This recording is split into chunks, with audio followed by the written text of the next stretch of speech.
And tell us the whole story. What happened? Well, I was arrested back in 1994 for homicide. I think that everyone knew that I didn't do this case at all. Everyone knew I didn't commit the crime. I mean, I literally woke up that afternoon because my girlfriend wanted to change her niece's costume. And she also had a taste for chocolate cake. So just imagine waking up to change a costume for Halloween, a child's costume, and then disappearing for the next 29 years of your life, right?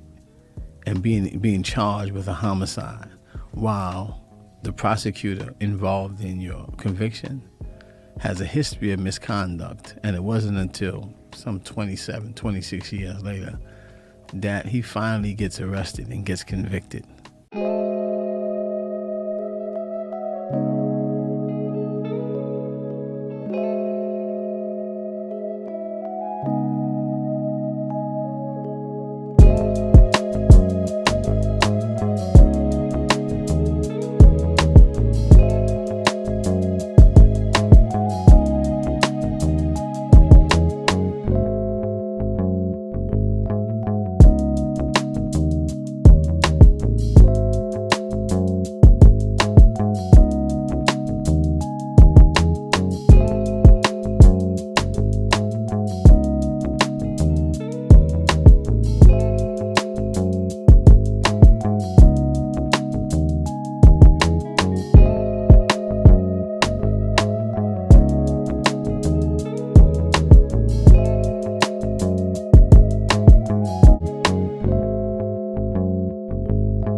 Begin with a live picture from the Cook County Jail in breaking news. Darian Harris, a man wrongfully convicted of murder who spent 12 years behind bars, could walk out of the jail there any minute now. CBS 2 investigator Megan Hickey has spent years investigating this case, and she joins us live now from Cook County Jail. Megan?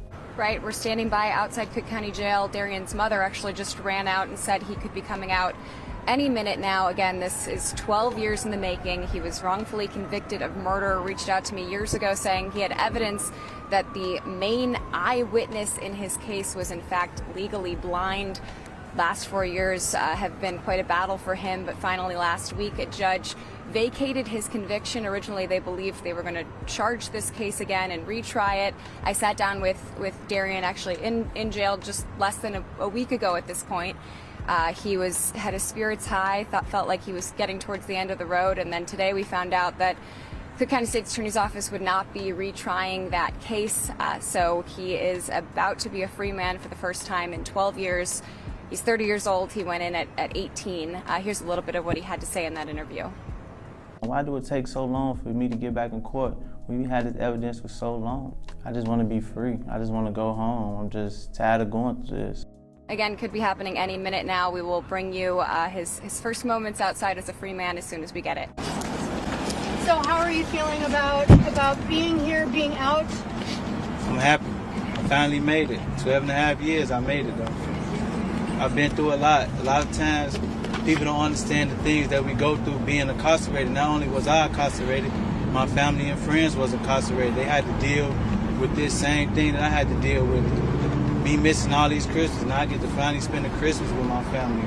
I get to actually call my family when I feel like it. They call me when they feel like it. I've been through a lot. I had my struggles. I had my breakdowns. I'd have been on suicide watch, but I made it. But I'm also got so much trauma. I can't sleep without psych medication. I can't even think straight. I'm paranoid. I'm messed up. But through the strength of my family and my friends, I made it, though. And this is what messed you up? Yes, it messed me up bad. Very bad. Darian, how do you feel right now standing outside? I mean, you're not inside of a jail cell. You're not in cuffs. You're not in a suit. It ain't registered yet. I still don't even, it ain't registered yet. It's gonna hit me though. When it hit me, I'm gonna be happy. I lost a lot. I lost all my friends. I lost a lot of things. I lost things I can never get back. No amount of money can repay the time that I lost. I already spent it. You asked me to choose the money or my time back. I already take my time back because I missed some of my best years. But man, I'm finna live some good years now. What do you want to do? What do you want to do? Have a family. Gary, going back to the sentence in 76 years and then realizing today that the star witness was legally blind, what was going through your mind when you got that news? Did you believe at that moment there's going to come a day where I'll be free? Yes, my mentor, Samuel Kareem, he's a diabetic, and when he read my case, he said, I don't have to read no more. That's your way home, and I didn't understand it at first. And then that's when I dug deeper, and that's when I found out that he was legally blind. And I brought it to my lawyers, and they did their investigation. They pulled it up, and they found all the reports. And Darren, for the scores of other black men that are locked up in the Cook County prison right now, wrongfully convicted, what do you want to say to them? What do you want to say to their families, offering them hope during the holiday season? Look at our cameras. The way I made it, everybody else can make it. My fight don't stop here. Without the system that I was in, I wouldn't be who I am today as a man. And the fight don't stop. I'm going to continue to fight. I'm going to continue to be an activist. I'm going to law school. I got to expose what's really going on. When I sit down with a real interview, I can sit down and tell y'all the things that I've been through, the racism, the way we was treated. We treated like animals. I had to act like savages. I played with feces. I was hungry, so that's the only way we can eat. When you playing with feces just to rob somebody, just to eat. It's sad. It's crazy. That's the way to eat. You know, Jimmy Soto was there today. 40 plus years. Jimmy Soto's here. He had some powerful things to say. Jimmy, you spent a long time in there. You had a 76-year sentence. How are you feeling standing next to the man who went through, and you guys met in prison, I believe, Yeah, right? we met in Stateville, yes. Yeah. Tell me what this moment is like and not behind bars. Man, it feels unreal, but it's real, man. Our fight don't stop. We're going to continue fighting for everybody else that's locked up, for all the black mothers that have to go through this because they the main ones that suffer, the black mothers. We go into the system. Look at the symbol of justice. That's how we enter the system as black men, blind to the things that we have to go through. The scale is tipped in the favor of the prosecution. I'm fighting for my life. I'm fighting for my life. Why is the scale in favor to them? Why is it an even fight? I'm supposed to be judged by a jury of my peers. You put 12 people on the stand and never step foot on the south side of Chicago. How they gonna know what I've been through? How they gonna understand my situation? When I was in Menard, they said, just because he's legally blind doesn't mean that you're not guilty. Those are the same people that's put on the stand to judge me. And that's what we got to go through. And we got to fight for our lives. We're supposed to be innocent to proving guilty, but we're guilty to proving innocent. And the fight is long. I got my fight over with because of my mentor, Samuel Kareem. He stayed on me every day in that cell. He made sure I did it. He challenged me in everything. And everything he beat me in. He's old, but he beat me in everything, you know. And then Micah Sullivan taught me how to be a man as well. So with those two guys, people say they're menace to society. They're not deemed to be out. Micah Sullivan is wrongfully convicted. He been going 28 years. Why doesn't nobody help him home? Why is it that he still have to suffer through everything? Samuel Kareem, he was defending himself. 4 people was coming to kill him, and he defended himself. Why is he still locked up? I was in the cell with a man on death row. Sometimes you don't even know how that feel to be in the cell with somebody that I know don't supposed to be here. But that man that was here, that's why I'm here right now. And I'm going to fight for him. Him and Michael Sullivan are my #1 priority. Does your mom want to say anything? You talked about the mothers. What is going through your heart? I'm at a loss for words. I'm just so excited. But I want to tell the families, please do not stop fighting. For all the inmates, hold your head and please stay in those law books. This is living proof. Don't stop fighting. You can come home one day too. Jimmy, what is this moment like? Because you said something earlier, now you get to stand next to there.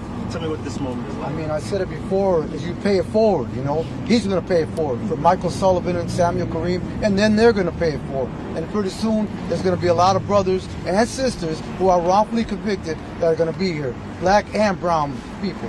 And I think that it's just going to continue because the system is truly broken. Yeah. And even though some that may not be wrongfully convicted, the Constitution say they supposed to be put in this prison system as a rehabilitation. They supposed to have a second chance at life. They deserve their second chance. They deserve their second chance. Nobody is perfect. A sin is a sin. A crime is a crime. But how you know this person changed if you never give them a chance? You put us in the jails. I had to learn on my own. They didn't have no programs for us to learn. I had to learn business books on my own. I sat in that cell and I had my family and friends send me these business books. I had to learn about stocks on my own, real estate, trucking, everything, so I don't have to get out and re-offend and turn to the streets just to make it. And a lot of times we are judged because they say, oh, he got out, he re-offended. What opportunity did you give him? You want to take these guns out these kids' hands, but can you place an opportunity in the other hand for them to stay out of the streets? That's it. That's it. That's it. Yeah. So I want to just thank Kim Fox again, and I want to thank my lawyer right here. She fought for me real hard. My angel. And I just want to thank my family. And man, I want to thank Samuel Kareem and Michael Sullivan. I wish that from this interview that people reach out to them and start trying to help them now, because they my main fight. And I want to do a real interview to sit down with somebody and really talk about what I went through, to really break down the prison system and understand what we've been through. Because nobody really understands. Nobody really understands until it's really broken down, because our families got to pay these tax dollars just to send us to trial and go to these things. I was just in East County with these people, and I was just in Menard, I was just in Stateville with people that lost hope. It's people that feel like they ain't never going home. And it's sad. It's just sad.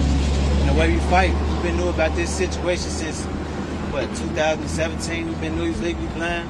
Why did it take so long?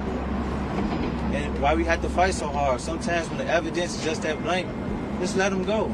And it had to take for Kim Fox to step in, so it just shows you that everybody else is just not right. The conviction integrity denied my case, and they say, oh, some Mr. Perry. That's not even my name. They didn't even have the audacity to spell my name right, you know? It just shows you that they don't care. And we just need somebody to care for us. We need help. We're not bad people. We just a product of our environment. Nobody understands how it is to grow up.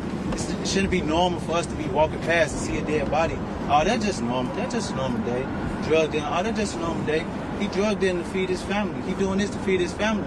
He don't have no other way out. He don't have another way out. So I'm gonna be everybody's way out. I'm gonna be the face of everything. What are you gonna do tonight? Go chill with my family. Eat some food. That's real food. This is exactly what happened when I heard the word guilty. I was staring into space, seeing nothing, hearing nothing. It was hell, man. Everywhere you look, you're seeing condemnation, rejection, ridicule. 31 years, my health deteriorating. I was that close to death. I'd been asking for years and years for the results of this rape kit, but they never gave it to me. The connotation that comes with being in a crime like this without being fully exonerated, you know, it still feels like you don't belong because of that dark cloud over your head. This is the first real opportunity to redeem myself. Feel like I'm being born again. Just feel good, you know, like a newborn baby. Clean and fresh. It happened and there's nothing we can do about it. So I'll just continue trying to make myself a better person until the day I die.